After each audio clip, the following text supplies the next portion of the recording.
আসসালামু আলাইকুম প্রিয় খামারি ভাই ও বন্ধুরা, আপনারা যে যেখান থেকে দেশ কিংবা প্রবাস থেকে কাছে কিংবা দূরে আপনারা যেখান থেকে আমার এই ভিডিওটি দেখতে পারতেছেন, আমি সবাইকে জানাই আন্তরিক শুভেচ্ছা এবং অভিনন্দন। এই যে আমার সামনে যে ঘাসটা দেখতে পারতেছেন, এই ঘাসটার নাম হচ্ছে ইন্দোনেশিয়ান স্মার্ট নেপিয়ার ঘাস, গরু ছাগলের প্রিয় ঘাস। এই ঘাসটা একবার রোপণ করলে কমপক্ষে 5 থেকে 6 বছর খাওয়াতে পারেন।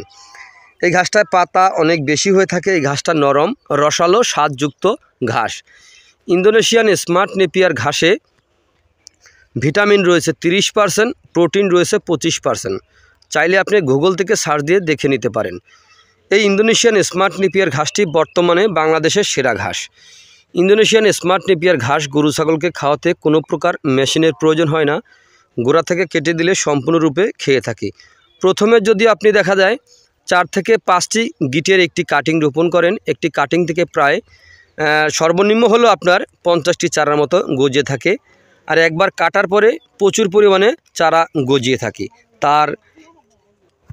এটাই হচ্ছে তার প্রমাণ। এই যে দেখতে পারতেছেন, এখানে কিন্তু প্রচুর পরিমাণে চারা গজিয়ে আছে। এই যে দেখতে পাচ্ছেন আপনারা, এক একটি ঝোপায় কী পরিমাণে চারা গজিয়ে আছে দেখেন। এখানে কিন্তু সব ঘাস কিন্তু এই ইন্দোনেশিয়ান স্মার্ট নেপিয়ার ঘাস।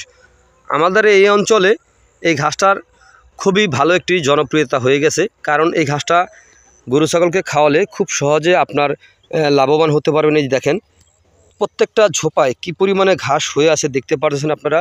প্রতিটা ঝোপায় প্রচুর পরিমাণে ঘাস হয়ে আছে দেখেন। তো এরকম ঘাসে যদি আপনারা কাটিং রোপণ করতে চান, তাহলে আমার স্ক্রিনে দেওয়া নাম্বারে যোগাযোগ করবেন। এই ঘাসের কিন্তু কোনো বিচি হয় না, এই ঘাসের কাটিং হয়ে থাকে। তো পরিপক্ক কাটিং সংগ্রহ করতে চাইলে আজই আমার স্ক্রিনে দেওয়া নাম্বারে যোগাযোগ করবেন। তো আপনারা যে যেখান থেকে আমার এই ভিডিওটি দেখতে পারতেছেন, তো আপনারা সকলে ভালো থাকবেন, সুস্থ থাকবেন। আল্লাহ হাফেজ।